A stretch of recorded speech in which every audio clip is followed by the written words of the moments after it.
In this part of our InDesign project, we're going to take the opening page of our magazine and make it a little bit more exciting looking so that it looks a little bit more like this.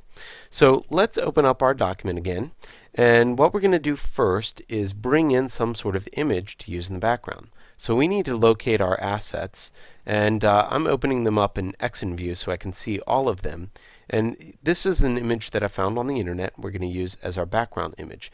I do want to take a look at it real quick though, because let me actually double click on it so I can see just that image. If I go up to Image, Resize, I want to see what the settings are. And I know when I downloaded this, the print size was set to 72 dots per inch. And that's something you definitely want to change. Now be aware that you need to click off the resample because you don't want to change the number of pixels in this image unless you really need to. And I'm going to set it to 150 dpi, and I would also do this for the other files that you're going to be using. I'm going to be using this Fibonacci sequence spiral, so if I take a look at the settings here with Shift S, you'll see I also changed this to 150 dpi. Now if you don't have XView, which I suggest you getting anyway, you can use Photoshop, of course, because all we have to do is open up that image and go to Image, Image Size, and you see we have the exact same thing. We just have to turn off the resample, just like we have in XView. So that's the image that we're going to be using as our symbols here. And we also might be using this image too, which I thought was kind of fun. So I've got a few images we're going to kind of throw in. Let's begin with this background image. One way to get it into my InDesign document is just to drag it in. Just click and drag the icon right into InDesign and it comes right in. Then click and it will come in at its native size. Now what I want to do is place it to where it's going to go. Now I'm not going to be too picky about stretching this particular image because it's just used as a background image. It doesn't have to look necessarily accurate, and it can kind of look like it's a little bit off kilter, maybe taken from an angle anyway when it's stretched. So if I want to stretch, I start dragging out, but you'll notice that it treats the image and the frame as two separate parts. In fact, if you double click on the frame, you'll see that I get a red border around the image itself, and it treats the image inside the frame as a completely separate object. So I'm going to undo that with two Control Z's so I get back to the original. And sometimes what you want to do is hold down the Control key and then click on your corners so that you adjust the outside and the inside, that is the outside frame and the inside content at the same time. Now in this case I'm just going to drag this all the way down to the end of the corners, and you'll see that this is actually now in top of my text. So what I'd like to do is put this behind the text by right clicking, going to Arrange, and sending it to the back. The problem with this is that I'd really like to be able to select my text, but I don't really want to select this image in the foreground or in the background at all. So here's where we definitely should use layers. Now for this all we have to do is create a new layer, and then let's go ahead and give that layer a name by double clicking on it, and we'll call it background. Now with this layer all I need to do is take the selected object, and it's indicated by the selected item, that blue item, drag it up to the layer that I want it to be on, and then drag that underneath so it's at the right place. Now I just need to be aware which layer I'm on when I'm working, and of course I can lock the background layer if I don't want to be adding anything else to it. But for right now we are going to add some other things. I'm going to begin by the next thing I want to add is the PNG of the Fibonacci sequence. So I'll go to File, Place, and this is just an alternate way of doing it. So here is the Fibonacci sequence right there. So I can click and you'll see that it comes in at its native size, which is not great size, but I can play with it a little bit. So I'm going to just scale it up a little bit, and this time I held down the Control and the Shift key together because I definitely don't want to stretch that because it looks awkward when it's stretched. But I can at least make it a little bit larger, maybe move it over just a little bit. I'm going to actually have that line kind of go off the edge. All right. Now let's make sure that's on the background, and it sure is. Now I can import a couple other images. Now I like the method of clicking and dragging because it allows me to select two images at the same time, or even more, and bring them all in. So I'm going to select these two books and click and drag them into the InDesign document over to the side, and then just click and each document will come in at their native size. And they've both been set to 150 dpi. Now I also love InDesign for the fact that it automatically snaps different objects to each other, which is really, really excellent. So I can snap the decoding design to the other book here, then take the two of them and group them together. You group them with Control G. This way I can move both of them, I can move both of them as one group, if that is, I click on it, not on that thing in the middle. If I click on the thing in the middle, what it does is it edits the picture on the inside, so you got to be clever about that. You'll notice each time I hover over an image, it will actually allow me to click on that one image inside. It's really kind of interesting the way it works, and it's just when you see it when you hover over the object just the right way. So there you can see I could move that. Anyway, I'm going to come back to this object, select the object, hold down the Shift and the Control key together, and scale them down. And these are going to go next to my text box here.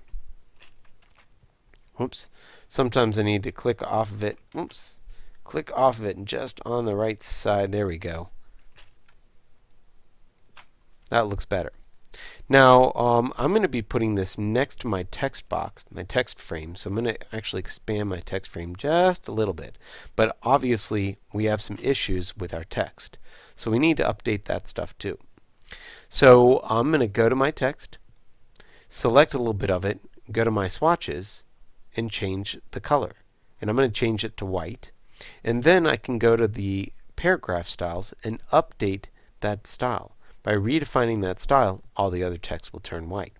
Now, one of the things that I didn't mention before is that this text is pretty large, and it should really be kerned as well.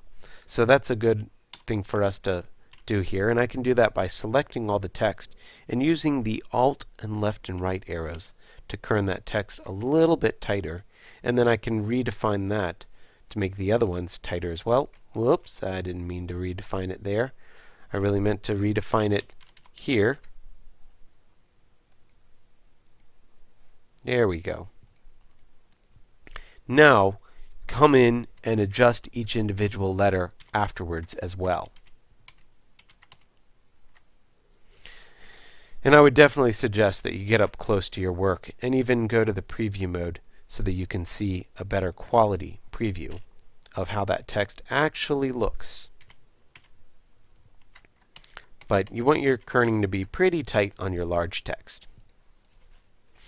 Now we need to make the other items also white, so I can select those both at the same time, which is kind of nice. Select the text for Maggie, McNabb, and the other.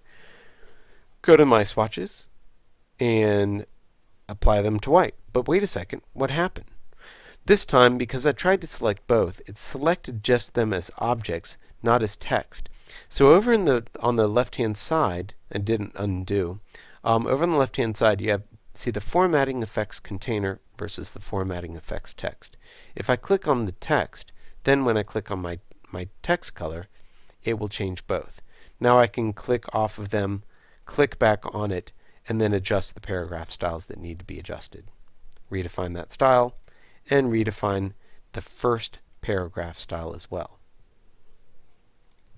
Whoops, because I've got a lot selected here, I'm going to go inside the paragraph to the original text and redefine it from there.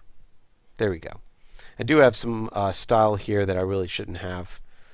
There we go. That style should just be on the first sentence, and something I did when I was playing around. Anyway, given the fact that we now know that the paragraph styles or the text styles is different than the container styles, we can actually do some really cool things with that. If I go back to my swatches, I'm going to apply a black fill to the box here. And the reason that I'm doing that is because I'd like for this box to be a different color, and I'd like the text to be inside so that it is So just with one frame, I can affect the background color and the text inside, and it's really good. It's really cool that you can do that with InDesign. Anyway, the next thing that I want to do with this box is inset my text. Now, we could come up to the text settings and try and do some of the stuff like insetting it here, but this is a really bad idea because it changes our paragraph styles. So I'm going to take that back out, and instead I'm going to right click and go to the text frame options, and here I can change the inset spacing to exactly what I want. And this kind of is going to be nice if I actually bring it in a little bit. And now I can possibly go to my paragraph settings. And it might be nice in this case especially to go ahead and allow it to have the justified columns, and then also turn off that hyphenate, which is a really bad idea to have usually. So now that we've used those settings up there, then we would have to come to our paragraph styles and actually redefine that style. But notice that since I have a character style and a paragraph style, I really need to go inside the paragraph to where I have just the basic style and redefine it from there.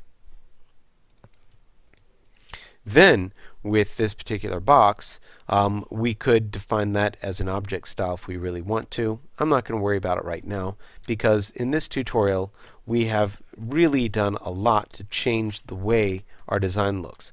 One of the last things that you might want to do is go to the View menu, Display Performance, and take it to High Quality Display, and you should see a little bit better display than we had before.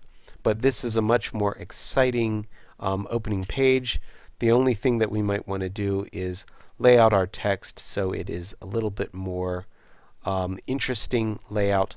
I was putting the symbols right there in the middle of that line, and the secret life of split on the center line of that Fibonacci sequence.